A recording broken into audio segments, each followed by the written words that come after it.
नमस्कार मित्रों, एक बार फिर नई कहानी के साथ आपके सामने उपस्थित हुआ हूँ। ये कहानी ऐसी कहानी है जिसमें भय भी है, कॉमेडी भी है, इमोशंस भी हैं। कहानी की शुरुआत करते हैं दोस्तों। एक गांव हुआ करता था, क्योंकि बात बहुत समय पहले की है। गांव में एक पंडित जी हुआ करते थे और पंडित जी के परिवार में एक उनकी पत्नी थी और दूसरा उनका बेटा।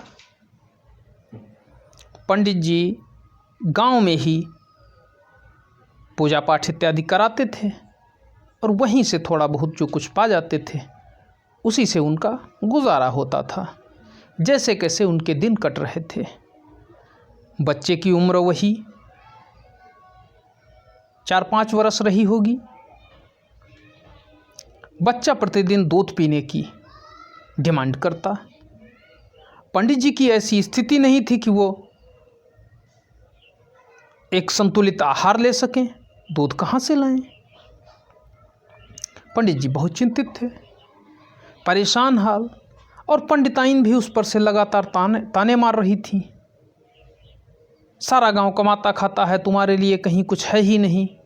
अरे नहीं, गांव में कुछ मिल रहा है तो कम से कम बाहर ही जाइए। अरे हमारे और अपने लिए नहीं तो कम से कम बेटे के लिए जाइए। बेटे के भविष्य को देखिए, बेटे की पढ़ाई इत्यादि करवानी है। अब वही सारी स्थितियां जो परिवार में हमारी माताएं बहनें अक्सर किया करती हैं। ऐसे ही प्रश्न पंडित जी को रोज़ सुनने को मिलते थे। लेकिन बेचारे के पास समस्या ये थी कि वो जाते भी तो कहाँ जाते। ऐसी स्थिति में उन्होंने सोचा कि कहीं बाहर निकला भी जाए तो कहाँ निकला जाए। बड़ा चिंतन किया, मनन किया, विचार किया, लोगों से भी पूछा, लेकिन कोई नतीजा नहीं मिल रहा था। ताने घर के प्रतिदिन बढ़ते जा रहे थे, बेटे की भी डिमांड बढ़ती जा रही थी। आखिरकार एक दिन पंडित जी ने ये निर्णय ले ही लिया कि आज हम चलते चले जाएंगे। कहीं न कहीं तो कुछ न कुछ तो मिलेगा ही मिलेगा, और नहीं भी मिलेगा तो वहीं प्राण छोड़ देंगे, लेकिन अब दोबारा बिना कमाए घर वापस नहीं आएंगे। पंडित जी ने प्रातःकाल ही पूजा अर्चना की और पूजा अर्चना करने के बाद एक अंगरखा डाला कंधे पर और निकल लिए। पंडित जी निकले, चलते जा रहे हैं, चलते जा रहे हैं, चलते जा रहे हैं, चलते जा रहे हैं। आगे घनघोर जंगल दिखाई पड़ा, लेकिन पंडित जी ने रुकना नहीं बंद किया। रुके नहीं, चलना बंद नहीं किया उन्होंने, और लगातार चलते जा रहे थे। धीरे धीरे वो जंगल में 2-4 मील अंदर चले गए।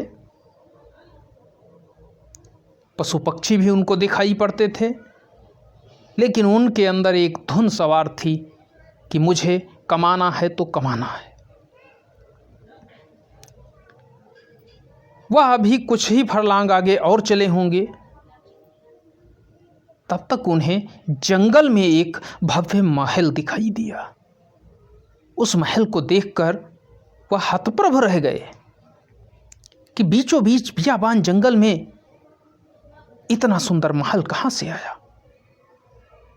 उन्होंने उस महल के चारों तरफ नजरें दौड़ाई तो उन्हें कुछ भी दिखाई नहीं दिया। ना ही कोई व्यक्ति दिखाई दिया, ना ही कोई वहाँ सुरक्षाकर्मी दिखाई दिए, लेकिन वह एकदम सौंदर्य से भरा हुआ था। पशु पक्षी भी उसके इधर उधर दिखाई नहीं दे रहे थे। पंडित जी ने कहा, जो होगा देखा जाएगा, अब इस महल में प्रवेश किया जाए। शायद इसके अंदर ही यहाँ के सारे लोग रहते हों और मुझे कोई न कोई कार्य दे दें। जब इतना सुंदर वो महल बनवा सकते हैं तो स्वाभाविक है कोई न कोई कार्य दे सकते हैं। पंडित जी महल के अंदर दाखिल हुए तो चलते चलते चले जा रहे थे। महल में कोई दिखाई नहीं पड़ रहा था। तब तक अचानक उन्हें एक रसोई दिखाई दी और रसोई वह छोटी रसोई नहीं, बहुत भव्य रसोई दिखाई दी। और उस रसोई के अंदर सारे मेवा मिष्ठान भरे पड़े थे।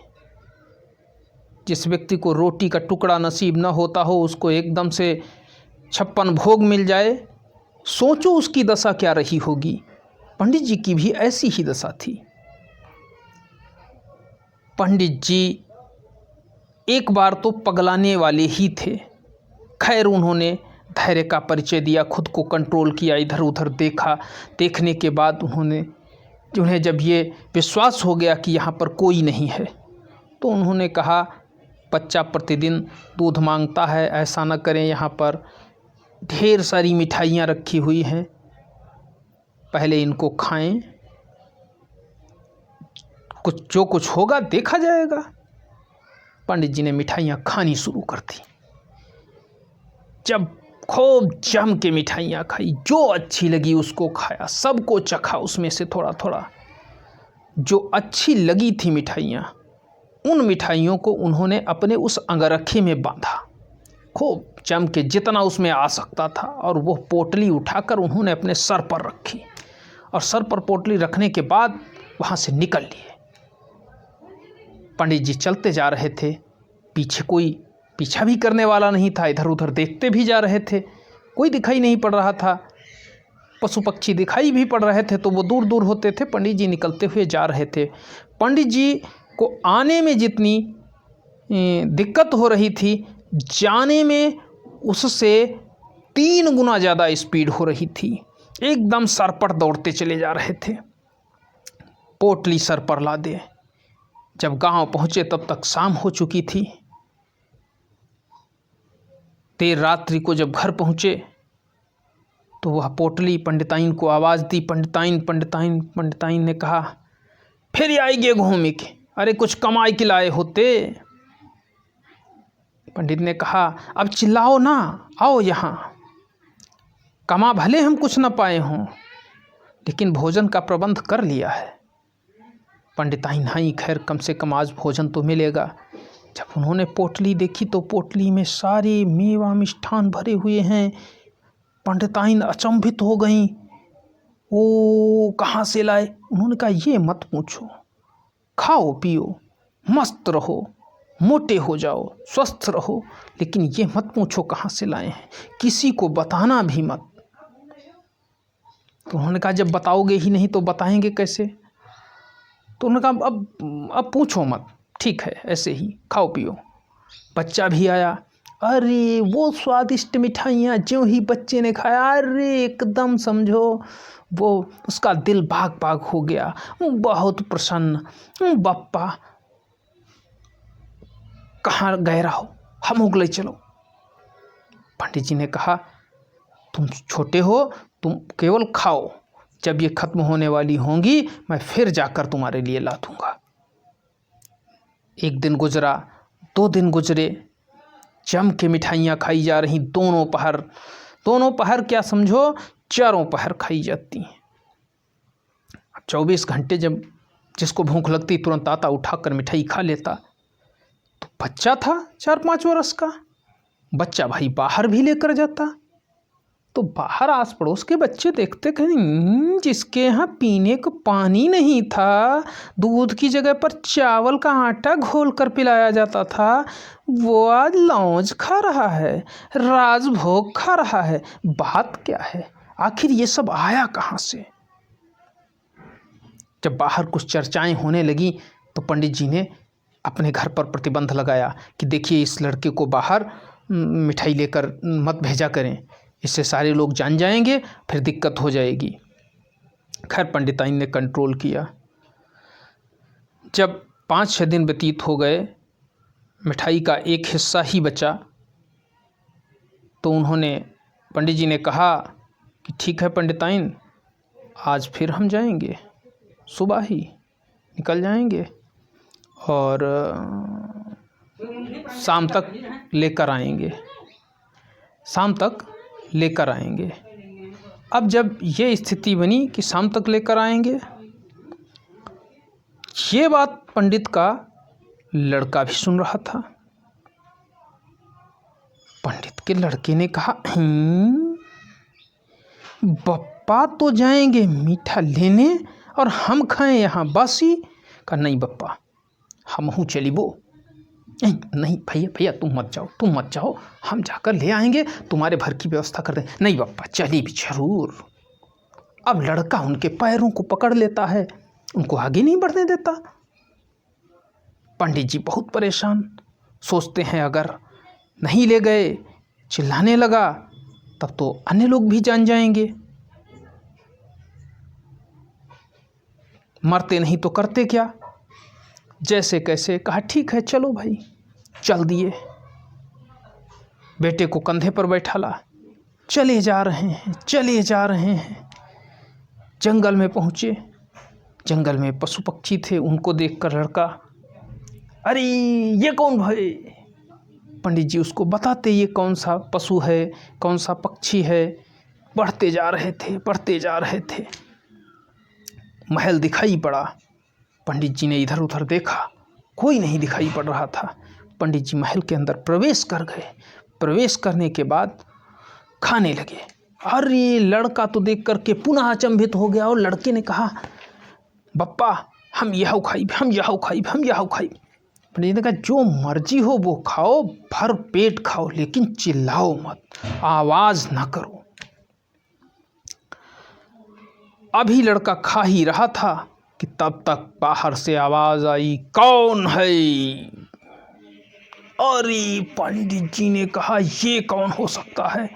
पंडित जी की हालत खराब हो रही थी। पंडित जी ने तुरंत ही लड़के को पकड़ा और वहीं पास में ही, क्या पहले बखारियाँ हुआ करती थीं, एक बखारी बनी हुई थी।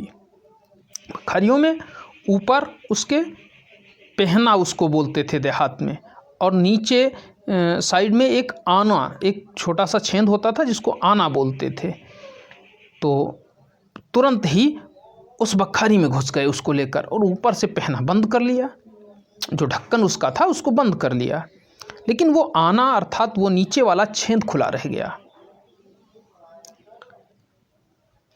उस महल में एक दानव रहता था और वो महल भी उसी दानव का था। वहाँ जो भी आता था दानव उसको भी खा जाता था। अब दानव धीरे धीरे आया और बोलने लगा, कौन है, कौन है, कौन है? पंडित जी तो एकदम मसमसाने बैठे, लेकिन लड़के से नहीं रहा गया। लड़के ने धीरे से कहा, बप्पा रे बप्पा, का मांगाऊं? अरे पंडित जी ने उसका मुंह दबाया, शांत बैठ, क्या मरवाएगा? लड़के ने कहा, बप्पा रे बप्पा, का मांगाऊं? फिर दबाया उसका मुंह। दानव को वो आवाज सुनाई पड़ी, लेकिन व्यक्ति कोई दिखाई नहीं उसको पड़ रहा था, और मानव की सुगंध भी उसको आ रही थी। दानव अब बोलना बंद कर चुका था, लेकिन ध्यान लगाए हुए था कि कहाँ पर हैं ये जो बोल रहा है। अगली बार लड़के ने कुछ क्षण के बाद ही कहा, बप्पा रे बप्पा, का मांगाऊं? अरे ये जो ही मांगाऊं बार बार शब्द सुना, दानव भाग खड़ा हुआ अपने उस महल से। और जब दानव भागा तो दानव के पीछे अन्य सारे जीव जंतु भी भागने लगे। आगे आगे दानव, पीछे शेर, चीता, लोमड़ी, सब दौड़ते जा रहे थे। अब बड़ा परेशान, दौड़ते जा रहे हैं। हमारे घर मांगाऊं पैदा हुई गए, हमारे घर मांगाऊं पैदा हुई गए, हमारे घर मांगाऊं पैदा हुई गए, हमारे घर मांगाऊं पैदा हुई गई। अब भाग चलो, जंगल खाली कर दो, हमारे घर मांगाऊं पैदा हुई गई। वो आगे आगे भागते जा रहे हैं, वैसे जैसे आसमान गिर रहा है, भागो आसमान गिर रहा है, ऐसे ही भागते जा रहे हैं। तब तक आगे उनको एक सियार दिखाई देता है। सियार वैसे ही बहुत चतुर था। सियार ने कहा, अरे बात क्या है, बात तो बताओ। अरे कहीं भाग भाग भाग भाग, जल्दी भाग, हमारे घर मांगाऊं पैदा हुई गए। अरे कहीं आंगाऊं ना मांगाऊं, कुछ नहीं पैदा हो। अब है एक पंडित, वही को एक लड़का जाते हम देखे। दानव ने कहा, नहीं हमारे घर मांगाऊं है। कहा, अरे बात नहीं मानते हो तो तुम घुसोगे महल में? हम आगे आगे चली। कहीं चलो, लेकिन ये एक चीज याद रखियो, घर के अंदर तुम है घुसी हो, हम घर के अंदर नहीं घुसी। शेर से पूछी कहीं तुम, कहीं ना, हम एक पैर चौखट पर धरी, एक बाहर, हम नाई घुसी। यह मरई को सारो चलई। गीदड़ ने कहा मुझे सब स्वीकार है, चलो ले चलो। सियार अर्थात गीदड़ जब वहां पहुंचा तब इधर उधर देखने लगा, कहीं उसको कोई दिखाई नहीं पड़ रहा था, और वो बाहर वाले उसको, उसकी आंखों को लगातार देख रहे थे। है अंदर, अबे मिल जी है, मिल जाई है। अरे तो कहाँ है, तुम मरी हो, हम मरवई हो। सियार ने दिमाग लगा,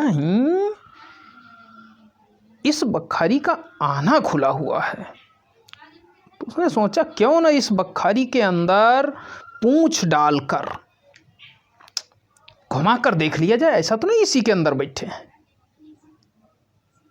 तो उसने उस बखारी के आने में अपनी पूंछ डालनी शुरू की। जब वो डालने के लिए पीछे मुड़ा तो उन्होंने कहा यो क्या कर रहे हो? अरे कहीं कुछ ना ही, कुछ ना ही। वो पूंछ डाली, वो लौंडा पकड़ ली सी पूंछ। जब उसने पकड़ लिया, अब मजबूरन पंडितों जी का पकड़ एक परी पूंछ, आने में लगाए लाते और पूंछ पकड़े जबरदस्ती दुहत था खींचई। सियरऊ पूरी बूत लगावे, लेकिन कुछ छुनाई प्रतिफल मिले, वही खीसे बेरी बेरी काढ़ी। अब दानव देखे कहा कर तू हो? अरे कहीं कुछ छुनाए तो कहीं तो खीसे काहे काढ़ तू? अरे कहीं खीसे ना बूता लगाई, कहीं बूत कहाँ लगावो तो? कहीं यह हम देखैया हन, और वही लगाए लाते खींची रहे उनकी पूंछ। अब परेशान हाल सियरऊ को समझ में ना, सियरऊ अपनी पूरी ताकत लगाई नहीं। जो सियरऊ लगाई नहीं पूरी ताकत, तो पूंछ गई उखरी, वही गिरे मुंह भरा, दांत आत गए सब टूटी। और दानव जो उन्हें गिरती देखी सी, आओ भागो कहीं से मांगों की संगम पुछ उखारी पैदा हुई गई। आओ भागाओ सब लोग, भागाओ सब लोग, भागाओ सब लोग, सब भैया जीव जंतु जत्ते रहे सब भाग खड़े हुई गए। कहीं इनके घर में पुछ उखारी पैदा हुई गई। सियरऊ जैसे कैसे उठे लैया न पैया न भागे, जैसे कैसे उधर दुआर दो अपनो शांति करी के डाटी दीनू रहने के पीछे कहीं भागे चलो है जरूर पुछो उखारी। आधा घंटा बाद पंडित जी और लड़का दोनों बाहर निकले, देखने हुआ कोई नहीं दिखाई पड़े, सब भागी गए। थोड़ो बहुत खून ऊन परो रहे, वह सियरऊ के दांत टूटे, उनकी पूँछ उखरी रहे। तो पंडित जी बाहर निकल आई कि देखिन कुछ मिठाई उठाई बांधिन, खिन अब ढेर न बांधो बाई कि हम रही कहे। अगले दिन बांधे मुँध के चले घर पहुँचे आए, रातिम घर पहुँचे आए। रातिम पंडित आइन देखिन कहीं हुई आए, अरे कहीं हुई आई आयन रहाई को प्रबंध करके आयन। अब सवेरे की रास्ता देखा खाऊ पे हो, राति में निकल ले हो, राति में हुआ पहुँच चलो, बनो बनाओ खाए के सब मिली है, सारी व्यवस्थाएं हैं। दानव को घर रहा जैसे कैसे हो व्यवस्था करी पाए। अब चलो हुआ है रहा चले, रोज मीवा मिष्ठान खाओ, आराम से कोई केरी चिरौरी नहीं करेगा। तो यह रही कहानी भाई, कहानी भाई समाप्त। अब जानो यही का अच्छी लगी हो तो लाइक करो, चैनल सब्सक्राइब करे हो तो ऐसी लाजवाब कहानी पई हो। ऐसे है रिक्वेस्ट हमारी कि का चैनल को सब्सक्राइब कर लो। जय हिंद, जय भारत।